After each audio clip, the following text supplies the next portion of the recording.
Hello everyone, welcome back to my YouTube channel. Welcome to Keerthan blogs in Kannada. ಎಲ್ಲರೂ ಹೇಗಿದ್ದೀರಾ? I hope ಎಲ್ಲರೂ ಚೆನ್ನಾಗಿದ್ದೀರಾ ಅಂತ ಹೇಳ್ತಾ ಈ ವಿಡಿಯೋನ ಕೂಡ ಸ್ಟಾರ್ಟ್ ಮಾಡ್ತಾ ಇದ್ದೀನಿ. ಬೆಳಗ್ಗೆ ಟಿಫನ್ಗೆ ಗೀ ರೈಸ್ ಮತ್ತು ಕುರ್ಮಾ ಮಾಡ್ತಾ ಇದ್ದೀನಿ. ಇದು ತುಂಬ ಈಸಿಯಾಗಿ ನನ್ನ ಸ್ಟೈಲಲ್ಲಿ ಯಾವ ರೀತಿ ಮಾಡೋದಂತ ತೋರಿಸ್ತೀನಿ. ಬನ್ನಿ, ಹಾಗಿದ್ರೆ ವಿಡಿಯೋ ಕೂಡ ಸ್ಟಾರ್ಟ್ ಮಾಡೋಣ. ಗೀ ರೈಸ್ ಮಾಡಲಿಕ್ಕೆ ಅಂತ ಅಂದ್ಬಿಟ್ಟು ಕುಕ್ಕರ್ನ ಇಟ್ಕೊಂಡಿದ್ದೀನಿ. ಕುಕ್ಕರ್ಗೆ ಒಂದು 2 ಟೇಬಲ್ ಸ್ಪೂನಷ್ಟು ಎಣ್ಣೆ ಹಾಕಿ, ಎಣ್ಣೆ ಸ್ವಲ್ಪ ಕಾಯ್ದ ಮೇಲೆ ಒಂದು ಮೀಡಿಯಮ್ ಗಾತ್ರದ 2 ಈರುಳ್ಳಿನ ಕಟ್ ಮಾಡಿ ಹಾಕೊಂಡಿದ್ದೀನಿ. ಅದ್ರ ಜೊತೆ ಒಂದು 3 ಇಂದ 4 ಹಸಿಮೆಣಸಿನ್ಕಾಯಿನೂ ಸಹ ಕಟ್ ಮಾಡಿ ಹಾಕೊಂಡಿದ್ದೀನಿ. ಅದನ್ನು ಇವಾಗ ಸ್ವಲ್ಪ ಕಲರ್ ಟ್ರಾನ್ಸ್ಪರೆಂಟ್ ಆಗೋ ತನಕ ಫ್ರೈ ಮಾಡ್ಕೊತಾ ಇದ್ದೀನಿ. ಗೀ ರೈಸ್ ಅಂತೂ ತುಂಬಾ ಚೆನ್ನಾಗಿರುತ್ತೆ, ಚಟ್ನಿಗೂ ಕೂಡ ಚೆನ್ನಾಗಿರುತ್ತೆ, ಗ್ರೇವಿಗಳಿಗೂ ಕೂಡ ತುಂಬಾ ಚೆನ್ನಾಗಿರುತ್ತೆ. ಇವಾಗ ಇದೆಲ್ಲ ಫ್ರೈ ಆಗಿದ್ದಾಯಿತು. ಇವಾಗ ನಾನು ಗೋಡಂಬಿ ಹಾಕೊತಾ ಇದ್ದೀನಿ. ಒಂದು 10 ರಿಂದ 12 ಗೋಡಂಬಿನ ಹಾಕ್ಕೊಂಡು ಇವಾಗ ನಾನು ಮತ್ತೆ ಮಿಕ್ಸ್ ಮಾಡ್ಕೊತಾ ಇದ್ದೀನಿ. ಇವಾಗ ಹಸಿ ಬಟಾಣಿ ಇದ್ದರೆ ಹಾಕ್ಬೋದು, ಇಲ್ಲಾಂದರೆ ಸ್ಕಿಪ್ ಕೂಡ ಮಾಡ್ಬೋದು. ಹಸಿ ಬಟಾಣಿ ಇತ್ತು ಅಂತ ಇವಾಗ ಹೆಂಗೋ ಹಸಿ ಬಟಾಣಿ ಸೀಸನ್ ಅಲ್ವಾ ಅಂದ್ಬಿಟ್ಟು 1 ಬಟ್ಟಷ್ಟು ಹಸಿ ಬಟಾಣಿನ ಹಾಕ್ಕೊಂಡು ಫ್ರೈ ಮಾಡ್ಕೊತಾ ಇದ್ದೀನಿ ನಾನು. ಅದ್ರ ಜೊತೆ ಇನ್ನೊಂದು ಸೈಡು ಒಂದು ಮಿಕ್ಸಿ ಜಾರ್ನ ತೊಗೊಂಡು ಒಂದು ಅರ್ಧ ಒಪ್ಪು ಕಾಯಿನ ತುರಿದ್ಬಿಟ್ಟು ಅದಕ್ಕೆ ಸ್ವಲ್ಪ ನೀರು ಹಾಕಿ ಗ್ರೈಂಡ್ ಮಾಡ್ಕೊಂಡಿದ್ದೀನಿ. ಕಾಯಿ ಹಾಲನ್ನ ಮಾಡ್ಕೊತಾ ಇದ್ದೀನಿ ನಾನು. ಅದನ್ನು ಕೂಡ ರೆಡಿ ಮಾಡಿ ಇಟ್ಕೊಂಡೆ. ಇವಾಗ ಈ ಕುಕ್ಕರಿಗೆ ಶುಂಠಿ ಬೆಳ್ಳುಳ್ಳಿ ಪೇಸ್ಟ್ನ ಸಹ ಹಾಕ್ಕೊಂಡಿದ್ದೀನಿ. 1 ರಿಂದ 1.5 ಟೇಬಲ್ ಸ್ಪೂನಷ್ಟು ಶುಂಠಿ ಬೆಳ್ಳುಳ್ಳಿ ಪೇಸ್ಟ್ ಹಾಕ್ಬಿಟ್ಟು ಇದನ್ನು ಫ್ರೈ ಮಾಡ್ಕೊತಾ ಇದ್ದೀನಿ. ಕಾಯಲ್ಲಿ ಹಾಕೋದ್ರಿಂದ ಒಂದು ಒಳ್ಳೆ ಟೇಸ್ಟ್ ಕೊಡುತ್ತೆ. ಕಾಯಲ್ಲಿ ಹಾಕಿಲ್ಲ ಅಂತಂದರೆ ನಾವು ಹಸಿ ಹಾಲನ್ನು ಕೂಡ ಹಾಕ್ಬೋದು, ಅದು ಕೂಡ ತುಂಬಾ ಚೆನ್ನಾಗಿರುತ್ತೆ. ಇವಾಗ ನಾನು ಚಕ್ಕೆ ಮತ್ತು ಲವಂಗ ಹಾಕೊತಾ ಇದ್ದೀನಿ. ಅದ್ರ ಜೊತೆ ಒಂದು 2 ಪಲಾವ್ ಎಲೆ ಹಾಕೊತಾ ಇದ್ದೀನಿ. ತುಂಬಾ ಚೆನ್ನಾಗಿ ಅನಿಸುತ್ತೆ ಗೀ ರೈಸ್ಗೆ. ಇದಕ್ಕೆ ಜೀರಿಗೆ ಹಾಕೋತಾ ಇದ್ದೀನಿ. ಒಂದು ಅರ್ಧ ಟೇಬಲ್ ಸ್ಪೂನಷ್ಟು ಸೋಂಕು ಹಾಕ್ಕೊಂಡಿದ್ದೀನಿ, ಒಂದು ಅರ್ಧ ಟೇಬಲ್ ಸ್ಪೂನಷ್ಟು ಎಲ್ಲ ಹಾಕ್ಬಿಟ್ಟು ಮಿಕ್ಸ್ ಮಾಡ್ಕೊತಾ ಇದ್ದೀನಿ ನಾನು. ಒಂದು ಒಳ್ಳೆ ಘಮ ಬರುತ್ತೆ ಈ ಮಿಕ್ಸ್ ಮಾಡಬೇಕಾದ್ರೆ. ಲೋ ಫ್ಲೇಮಲ್ಲೇ ಮಾಡ್ಕೋಬೇಕು ಇದನ್ನೆಲ್ಲ. ಇವಾಗ ಇದಕ್ಕೆ ಒಂದು 2 ಏಲಕ್ಕಿ ಹಾಕ್ಕೊಂಡು ಜಜ್ಬಿಟ್ಟು ಕೂಡ ಹಾಕ್ಕೋಬೋದು. ನಾನು ಹಾಗೆ ಹಾಕ್ಕೊಂಡಿದ್ದೀನಿ. ಇವಾಗ ಇದಕ್ಕೆ ಮಿಕ್ಸ್ ಮಾಡಿಬಿಟ್ಟು ನೀರು ಹಾಕ್ಕೊತಾ ಇದ್ದೀನಿ. 1 ಲೋಟ ಅಕ್ಕಿಗೆ 2 ಲೋಟ ನೀರು ಹಾಕೋತಾರ ನಾನು. 1.5 ಲೋಟ ಅಕ್ಕಿ ಹಾಕ್ತಾಯಿದ್ದೀನಿ, ಅದರಿಂದ 3 ಲೋಟ ನೀರು ಹಾಕ್ತಾಯಿದ್ದೀನಿ. ಇವಾಗ ನೀರನ್ನು ಕೂಡ ಹಾಕ್ಕೊಂಡಿದ್ದೀನಿ ನಾನು. ನೀರು ಕೂಡ ಇವಾಗ ಕುದಿ ಬರ್ತಾ ಇದೆ. ಇವಾಗ ಹಸಿ ಹಾಲನ್ನು ಸಹ ಹಾಕ್ಕೊಂಡಿದ್ದೀನಿ, ಅಂದರೆ ಕಾಯಲ್ಲಿ ತೆಗ್ದಿದ್ವಲ್ಲ ಹಾಲು, ಅದನ್ನು ಕೂಡ ಹಾಕ್ಕೊಂಡಿದ್ದೀನಿ. ಯಾವ ರೀತಿ ಹಾಲು ಹಾಕ್ಕೊಂಡೆ 1 ಲೋಟ ಅಕ್ಕಿಗೆ 2 ಲೋಟ ನೀರು ಥರ 1.5 ಲೋಟ ಅಕ್ಕಿ ತೊಗೊಂಡಿರೋದ್ರಿಂದ 1 ಲೋಟ ತೆಂಗಿನಕಾಯಿ ಹಾಲು ಹಾಕ್ಕೊಂಡಿದ್ದೀನಿ, 2 ಲೋಟ ನೀರು ಹಾಕ್ಕೊಂಡಿದ್ದೀನಿ ನಾನು. ಇವಾಗ ರುಚಿಗೆ ತಕ್ಕಷ್ಟು ಉಪ್ಪನ್ನ ಹಾಕಿ ಒಂದು ಕುದಿ ಬರೋ ತನಕ ಕುದಿಸ್ಕೊತಾ ಇದ್ದೀನಿ. ಅಕ್ಕಿನೂ ಸಹ ತೊಳೆದಿಟ್ಕೊಂಡಿದ್ದೆ. ಈ ಟೈಮಲ್ಲಿ ಅಕ್ಕಿನ ಸಹ ಹಾಕ್ಕೊತಾ ಇದ್ದೀನಿ, ತೊಳೆದು ವಾಶ್ ಮಾಡಿಕ್ಕಿರೋ ಅಕ್ಕಿ. ಇವಾಗಿದ್ದು ಒಂದು ಕುದಿ ಕುದಿಲಿ. 1 ಕುದಿ ಕುದಿದ ತಕ್ಷಣ ಲಿಡ್ನ ಕ್ಲೋಸ್ ಮಾಡಿ 1 ರಿಂದ 2 ವಿಷಿಲ್ ಕೂಗಿಸ್ಕೊಂಡ್ರೆ ಆ ಗೀ ರೈಸ್ ಕೂಡ ತುಂಬಾ ಚೆನ್ನಾಗಿರುತ್ತೆ. ಅದರಾಗಂತೂ ಚಟ್ನಿ ಜೊತೆ ಗ್ರೇವಿ ಜೊತೆ ಒಂದೊಳ್ಳೆ ಕಾಂಬಿನೇಷನ್ ಅಂತ ಹೇಳ್ಬೋದು. ನಾನಿವತ್ತು ಮಶ್ರೂಮ್ ಗ್ರೇವಿ ಮಾಡ್ತಾಯಿದ್ದೀನಿ. ಅದ್ರ ಜೊತೆ ನೋಡಿ ಕುಕ್ಕರ್ ಇಟ್ಟು ಒಂದು 2 ವಿಷಲ್ ಕೂಗಲಿ ಅಂತ ಇಟ್ಟಿದ್ದೀನಿ. ಇದೇ ನಾನು ಏನು ಮಿಕ್ಸಿ ಜಾರಲ್ಲಿ ಕಾಯಲ್ನ ತೆಗೆದಿದ್ದೆ, ಅದೇ ಕಾಯಲ್ಲಿಗೆ ನಾನು ಇನ್ನೂ ಒಂದು ಸ್ವಲ್ಪ ಮಿಗಿಸ್ಕೊಂಡಿದ್ದೆ. ಅದಕ್ಕೆ ನಾನು ಇವಾಗ ಕಾಯಲ್ಲಿಗೆ ನಾನು ಕುದೀನ ಹಾಕ್ಕೊತಾ ಇದ್ದೀನಿ. ಒಂದು ಇಡಿಯಷ್ಟು ಕುದೀನ ಹಾಕ್ಕೊತಾ ಇದ್ದೀನಿ.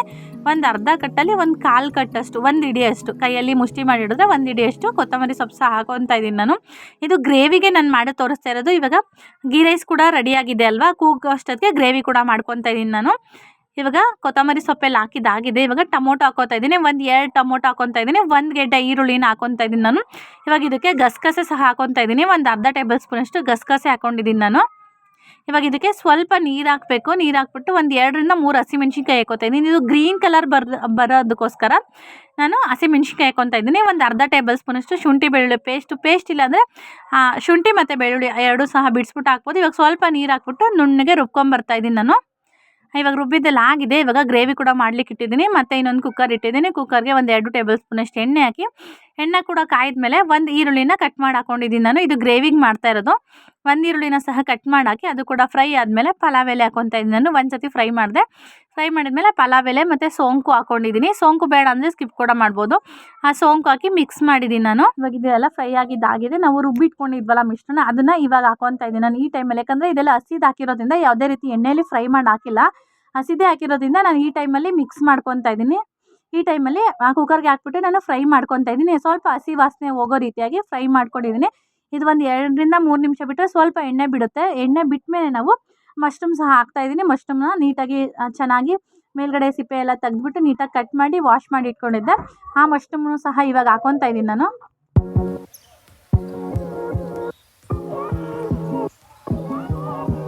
ಮಶ್ರೂಮ್ನ ಹಾಕ್ಬಿಟ್ಟು ಇವಾಗ ಫ್ರೈ ಮಾಡ್ಕೊತಾ ಇದ್ದೀನಿ. ಒಂದು 2 ರಿಂದ 3 ನಿಮಿಷ ಫ್ರೈ ಮಾಡಿಕೊಂಡು ತರಕಾರಿಗಳೆಲ್ಲ ಕಟ್ ಮಾಡಿ ಇಟ್ಕೊಂಡಿದ್ದೆ. ನಿಮ್ಮ ಮನೇಲಿ ಯಾವುದೇ ಇರುತ್ತೋ ವೆಜಿಟೇಬಲ್ಸು ಎಲ್ಲ ಸಹ ಹಾಕ್ಬೋದು. ನಾನು ಬೀನ್ಸು, ಕ್ಯಾರೆಟು, ಗೆಡ್ಡೆಕೋಸು, ಆಲೂಗೆಡ್ಡೆ, ಹಸಿ ಬಟಾಣಿ ಕೂಡ ಹಾಕ್ಕೊಂಡಿದ್ದೀನಿ. ಇವಾಗ ಎಲ್ಲ ಹಾಕಿ ಮಿಕ್ಸ್ ಮಾಡ್ಕೊತಾ ಇದ್ದೀನಿ ನಾನು.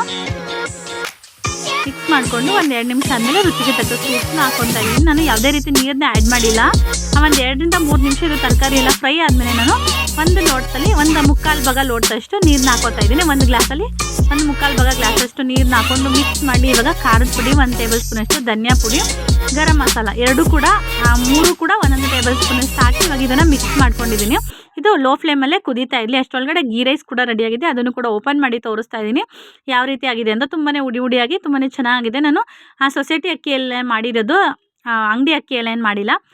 ಗೀ ರೈಸ್ ಕೂಡ ಓಪನ್ ಮಾಡಿದ್ದಾಯಿತು. ಅದ್ರ ಜೊತೆ ಗ್ರೇವಿನೂ ಕೂಡ ಇವಾಗ ರೆಡಿಯಾಗಿದೆ. ಲೋ ಫ್ಲೇಮಲ್ಲೇ ಇಟ್ಟಿದ್ನಲ್ಲ, ತರಕಾರಿ ಎಲ್ಲ ಬೆಂದಿದೆ. ಇವಾಗ ಗ್ರೇವಿನ ಕೂಡ ಆಫ್ ಮಾಡಿ ತಟ್ಟೆಗೆ ಸರ್ವ್ ಮಾಡಿದ್ದೀನಿ. ಗೀ ರೈಸ್ ಮತ್ತು ಗ್ರೇವಿ ತುಂಬಾ ಚೆನ್ನಾಗಿತ್ತು. ನೀವು ಕೂಡ ಟ್ರೈ ಮಾಡಿ. ತುಂಬಾ ತರಕಾರಿ ಇರೋದ್ರಿಂದ ಆರೋಗ್ಯಕ್ಕೂ ಕೂಡ ತುಂಬಾ ಒಳ್ಳೆಯದು. ಟಿಫನ್ ಎಲ್ಲ ಮುಗಿಸ್ಕೊಂಡಿದ್ದಾಯಿತು. ಗೀ ರೈಸ್ ಮತ್ತು ಕುರ್ಮಾ ಟಿಫನ್ ಎಲ್ಲ ಮುಗಿಸ್ಕೊಂಡು ಇವಾಗ ಒಂದು ಸ್ಯಾರಿನ ಸ್ಟಿಚ್ ಮಾಡೋದಿತ್ತು. ಸರಿ, ಅದನ್ನು ಕೂಡ ತೊಗೊಂಡು ಸ್ಟಿಚ್ ಮಾಡೋಣ ಅಂತ ಹೇಳ್ಬಿಟ್ಟು ಟಿಫನ್ನ ಮುಗಿಸ್ಕೊಂಡು ಸ್ಯಾರಿನ ಸ್ಟಿಚ್ ಮಾಡಿದ್ದೀನಿ. ಈ ರೀತಿಯಾಗಿದೆ ಡಿಸೈನು. ಯಾವ ರೀತಿ ಇದೆ ಅಂತ ಕಮೆಂಟ್ ಸೆಕ್ಷನಲ್ಲಿ ಕಮೆಂಟ್ ಮಾಡಿ. ಇದು ತುಂಬ ಸಿಂಪಲ್ ಡಿಸೈನು, ತುಂಬ ಗ್ರ್ಯಾಂಡಾಗಿ ಏನಿಲ್ಲ. ಏನೋ ಸ್ವಲ್ಪ ಡಿಫ್ರೆಂಟಾಗಿರಲಿ ಅಂತ ಹೇಳ್ಬಿಟ್ಟು ಈ ಥರ ಸ್ಟಿಚ್ ಮಾಡಿದ್ದೀನಿ. ಇದ್ರ ಜೊತೆ ಬಫ್ನ ಇಟ್ಟಿದೆ, ಐ ಬಫ್ ಇಟ್ಟಿದೆ. ಬ್ಯಾಕ್ ಕೂಡ ಡಿಸೈನ್ ಈ ರೀತಿಯಾಗಿದೆ. ಫ್ರಂಟಲ್ಲಿ ಅಂತ ಏನು ಡಿಸೈನ್ ಮಾಡಿಲ್ಲ, ಬ್ಯಾಕಲ್ಲಿ ಮಾತ್ರ ಈ ರೀತಿಯಾಗಿ ಡಿಸೈನ್ ಮಾಡಿದ್ದೀನಿ. ಇವರು ಲೇಸನ್ನು ಅಂದರೆ ಬ್ಯಾಕಲ್ಲಿ ಟ್ಯಾಸಲಲ್ಲಿ ಲೇಸ್ ಬೇಡ ನನಗೆ, ಇದೇ ಥರ ಸ್ಯಾರಿ ಪೀಸಲ್ಲಿ ಬೇಕು ಅಂತ ಹೇಳಿದ್ರು. ಅದನ್ನು ಮಾಡಿ ಕಂಪ್ಲೀಟ್ ಮಾಡಿದ್ದಾಯಿತು. ಬ್ಲೌಸ್ ಕೂಡ ರೆಡಿ ಆಯಿತು.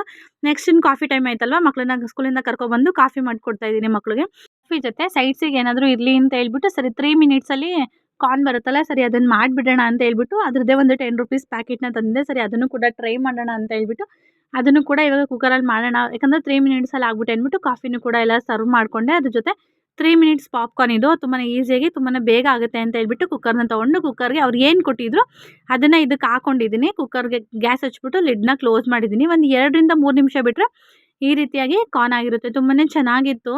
ಮಕ್ಕಳಿಗೆ ಹೊರಗಡೆಯಿಂದ ಕೊಡ್ಸೋದಕ್ಕಿಂತ ನಾವೇ ಮನೇಲಿ ಮಾಡಿಕೊಡೋದು ಆರೋಗ್ಯಕ್ಕೂ ಕೂಡ ತುಂಬಾ ಒಳ್ಳೆಯದು. ನಾವೇ ಮನೇಲಿ ಮಾಡಿಕೊಟ್ಟಿದ್ದೀವಿ ಅಂತ ಒಂದು ಸ್ಯಾಟಿಸ್ಫ್ಯಾಕ್ಷನ್ ಇರುತ್ತೆ. ಸರಿ, ಮನೇಲೇ ಮಾಡಿದ್ದಾಯಿತು.